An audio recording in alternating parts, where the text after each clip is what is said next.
Muling nailunsad ng mga otoridad sa pangunguna ng Philippine Drug Enforcement Agency Cordillera at Kalinga Police Provincial Office ang pagsalakay sa malawak na marijuana plantation mula sa Tago at bulubunduking bahagi ng barangay Lukong, Tinglayan, Kalinga. Ang naturang NG Eradication Operation ay bahagi pa rin na nagpapatuloy at seryosong kampanya ng PNP at PDEA kontra illegal na droga partikular sa rehiyon ng Cordillera. Ayon kay PDEA CAR spokesperson Rosel Sarmiento, sa 2 araw na paglulunsad ng marijuana eradication simula June 24 hanggang 25 ng taong kasalukuyan sa nasabing lugar ay sinira, binunot at sinunog ang nasa 30,000 piraso ng purely grown MG plants na may estimated value na 9,600,000 pesos, kung saan ay nakatanim sa halos 3,000 metrong kwadrado ng lupain sa lugar. Ayon pa kay Sarmiento, nakasamang nadiskubre hanggang makumpiska ang nasa 30 kilo ng pinatuyong daon ng marijuana at stocks, kung saan kasama din sa mga sinira at sinunog ng mga otoridad on-site. Samantala,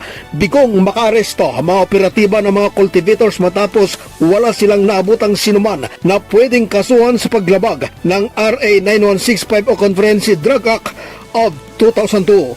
Fred Roluda para sa mata ng Agila Northern Luzon, matatag, matapang, matapat.